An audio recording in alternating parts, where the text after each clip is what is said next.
Scott Fischer. In today's video we'll learn about Scott Fischer. Going through the sections. Abstract, early life, career, death, personal life, external sources. Abstract.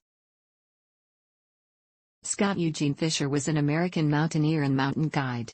He was renowned for his ascents of the world's highest mountains made without the use of supplemental oxygen. Fischer and Wally Berg were the first Americans to summit Lhotse, the world's fourth highest peak. Fischer, Charlie Mace, and Ed Viesturs summited K2, 28,251 feet / 8,611 meters, without supplemental oxygen. Fischer first climbed Mount Everest in 1994 and later died during the 1996 blizzard on Everest while descending from the peak. This project compresses information gathered from Wikipedia in video format. Why should I watch it? Studies prove that reading while listening improves comprehension, increases speed as well as expands vocabulary and enhances fluency. Provide your feedback on the comments section. Support the channel by subscribing and liking the video, thanks. Early life. Fischer was the son of Shirley and Jean Fischer, and was of German, Dutch, and Hungarian ancestry. He spent his early life in Michigan and New Jersey. After watching a TV documentary in 1970 in his home in the Basking Ridge section of Bernards Township, New Jersey about the National Outdoor Leadership School, NOLS, with his father, he headed to the Wind River Mountains of Wyoming for the summer. While attending Ridge High School, from which he graduated in 1973, he spent his summers in the mountains with Knowles, eventually becoming a full-time senior Knowles instructor. Career.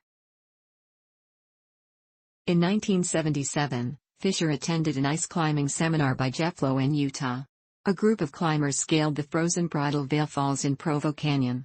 During the climb, Fischer began to climb solo on the near vertical ice formation when his ice axe broke, leaving him stranded. The others managed to get him a new axe, but when he began ascending again the tool now popped out and he fell hundreds of feet.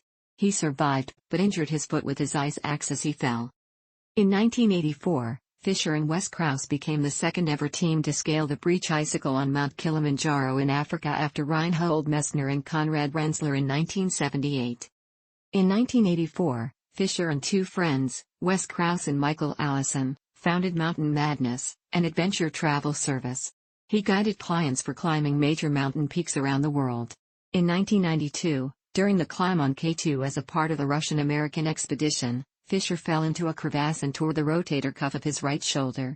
Against the advice of the doctor, Fischer spent 2 weeks trying to recover and asked climbing partner Ed Viesturs to tape his shoulder and tether it to his waist so it would not continue to dislocate, and then resume the climb using only his left arm.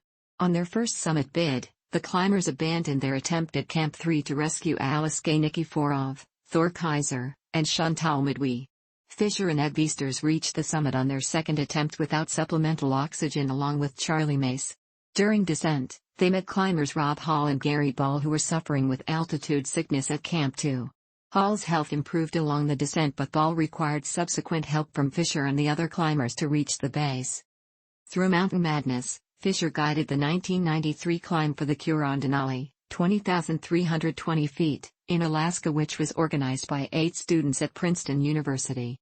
The expedition raised $280,000 for the American Foundation for AIDS Research. In 1994, Fischer and Rob Hess climbed Mount Everest without supplemental oxygen. They also formed a part of the expedition that removed 5,000 pounds of trash and 150 discarded oxygen bottles from Everest. With the climb, Fischer had climbed the top of the highest peaks on 6 of the 7 continents with the exception of Vinson Massif in Antarctica. The American Alpine Club awarded the David Brower Conservation Award to all members of the expedition. In January 1996, Fischer and Mountain Madness guided a fundraising ascent of Mount Kilimanjaro in Africa. Death. In May 1996, Fischer guided a team of 18 in climbing Everest, which included 2 guides Neil Beidelman and Anatoly Bukrayev and 8 clients, assisted by 8 Sherpas led by Lopsang Jangbu Sherpa. On May 6, the Mountain Madness team left base camp, 5,364 meters, for their summit climb. At Camp 2, 6,400 meters, Fischer learned that his friend Dale Cruz was ill and was unable to make it out of Camp I, 6,000 meters. Fischer descended from Camp 2, met up with Cruz and continued to base camp along with him. Leaving crews at the base camp, he ascended to rejoin his team at Camp 2. He was slow on ascent to Camp 3, 7,200 meters, the following day, and on May 9, he left Camp 3 for Camp 4 at the South Col, 7,950 meters. On May 10, Fischer reached the summit after 3:45 p.m., much later than the safe turnaround time of 2 p.m. due to the unusually high number of climbers who tried to make it to the summit on the same day. He was exhausted from the ascent and becoming increasingly ill, possibly suffering from HAPE, ASE, or a combination of both. His climbing partner, Lobsang Jangbu Sherpa, descended part of the way with him when a blizzard started. Near the southeast ridge balcony, 8,400 meters, Fischer asked Lobsang to descend without him and send back Bukreyev for help. After the storm subsided, on May 11, two Sherpas reached Fischer and Mukalu Gaomingho, leader of a Taiwanese expedition. Fischer was unresponsive and the Sherpas placed an oxygen mask over his face before carrying Gao to Camp 4. After rescuing other people, Bukreyev finally reached Fischer, who was already dead. He described Fischer as having exhibited paradoxical undressing, commonly associated with hypothermia. His oxygen mask is around face, but bottle is empty. He is not wearing mittens, hands completely bare. Down suit is unzipped, pulled off his shoulder, one arm is outside clothing. There is nothing I can do. Scott is dead. Bukreyev shrouded Fischer's upper torso and moved his body off the main climbing route. His body remains on the mountain. Lobsang Jangbu Sherpa died in an avalanche in autumn 1996, also on an expedition to Everest, and Bukreyev died in December 1997 in an avalanche on an expedition to Annapurna. Fischer's climbing firm Mountain Madness was bought in 1997 by Keith and Christine Boskoff. Personal life.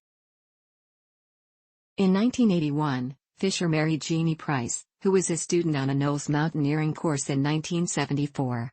They moved to Seattle in 1982 where they had two children, Andy and Katie Rose Fischer Price.